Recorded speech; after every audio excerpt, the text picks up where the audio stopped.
To be honest, I can stand here today and I can give a few points that are contrary, a few points that explain perhaps what we're going through and how it was totally predictable, most of it, and maybe avoidable. But I'm not going to do that. I've chosen not to speak about the economy and the reforms, or to even explain anything,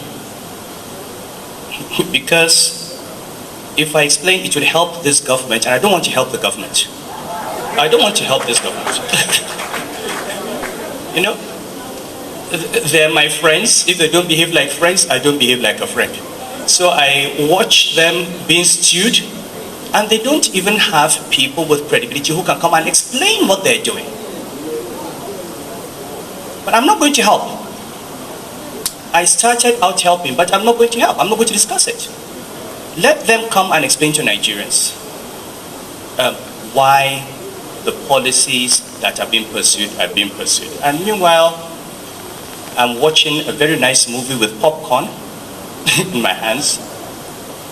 I'm watching them stew. But I will say one thing.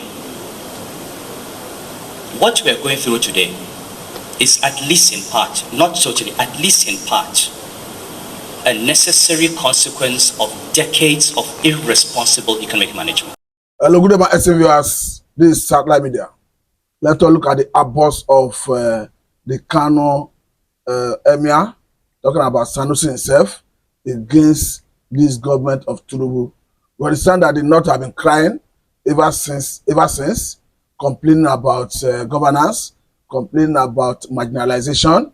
But this time around, in a surprise move, the Emir of Kano have come out to say he's not going to help this government. Though he said he's a friend of the people in government, but that they are not behaving like his friend as such, that he's not going to offer any help. But some Nigerians are already reacting, and Nigerians are even seeing it that he's already trying to toe the line of the North, not necessarily because the government is not behaving like his friend, but simply because he is pursuing a Northern agenda. Of course, people are already seeing the North as people who do not want to see any other region in power, irrespective of whether the person is performing or not. Personally, I am not a fan of this government. I never voted for Senator Emir Tinubu. I'm not even planning to vote for him in 2027. But I think the North should learn to tolerate other people when they are in power. They should realize that they have ruled this country more than any other person. And each time an opportunity offers for another person to govern the country, I think they should learn to tolerate and allow other people to govern. Because we are seeing so much opposition against this government from the North. It was seemed like the North already strategically looking for ways to get a Tinubu out of Aso Rock. But we are going to look at some reaction from Nigerians. Let us know what Nigerians are talking about this. I'm going to start with this one that is coming from Chika. Of course, I understand that the Igbos are very, very clear that they are not interested in Nigeria. That the only thing that makes sense to them is Biafra Republic. And the best way to achieve that is through a referendum that will perhaps be organized by the world body, a world body like the UN. Then, but let me look at the comment that is coming from Chika. He's saying a lot of laugh.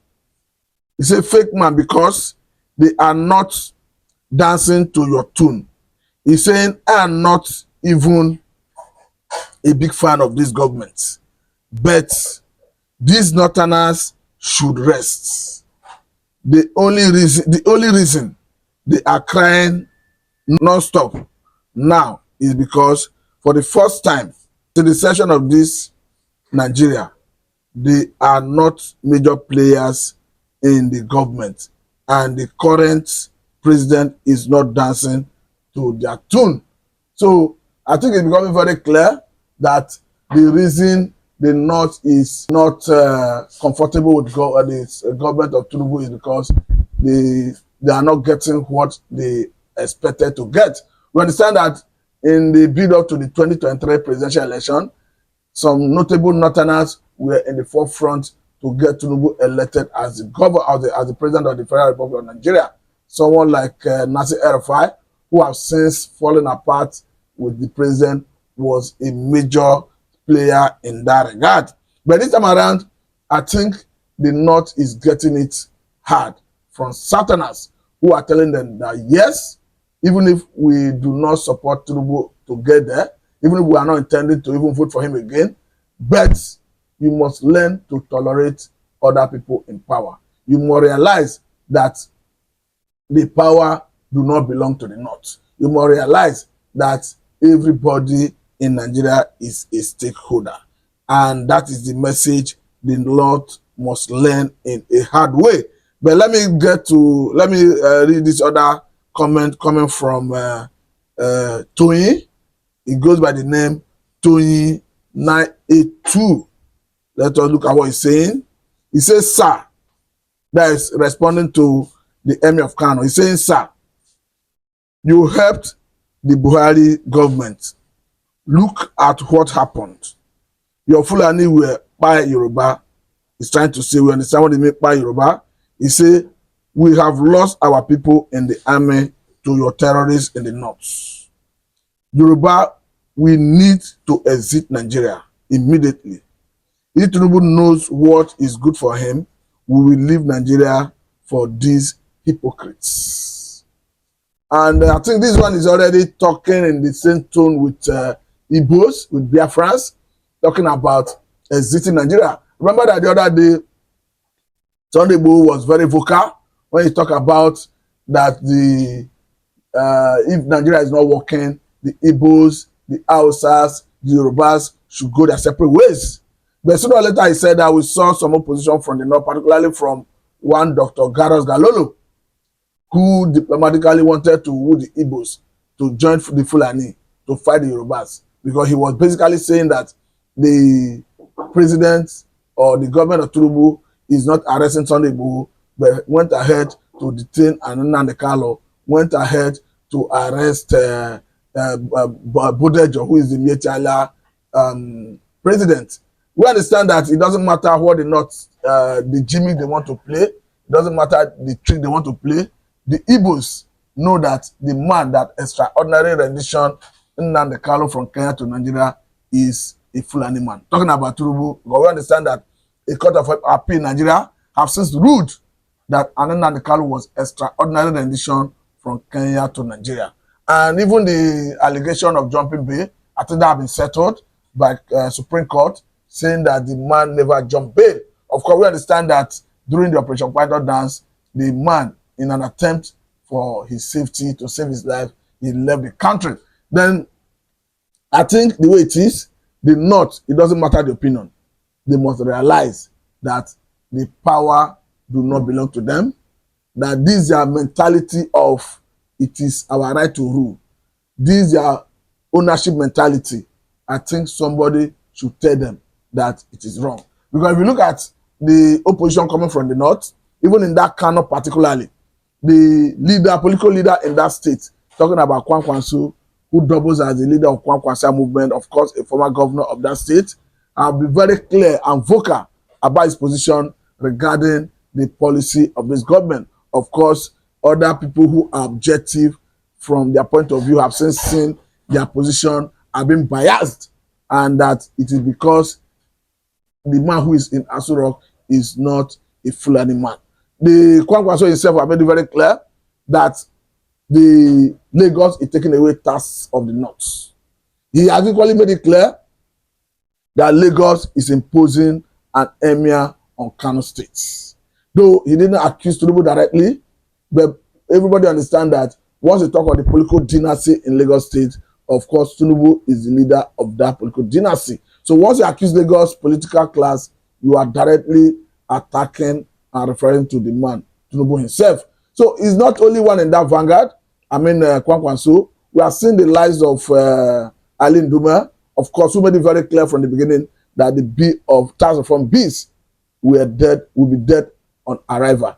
And in a surprise move, the Emir of Kano, who of course have made it clear that he's a friend of the people in government, say he's a friend of people in government, I think he may be referring directly to the president himself, coming out to say he is not going to help them. Meaning, according to him, he have the capacity to help, and that he's not going to help. But Nigerians, especially those of Southern extraction, are viewing that statement as a northern agenda. They are not seeing any genuine intention in that statement. They are rather seeing it as his own strategy of pursuing the northern agenda to launch back to power.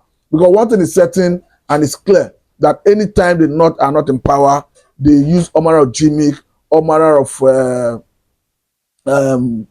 of strategy to launch back to Aso Rock. Because the only language they understand the power, the only thing they think is power, and this their entitlement mentality, this their belief that I'm born to rule. I think somebody should be bold to tell them that you are not born to rule, the country do not belong to you, and they should learn to tolerate other people just as other part of the country have been tolerating them each time they're in power. We have seen the likes of Buhari rule this country for 8 years.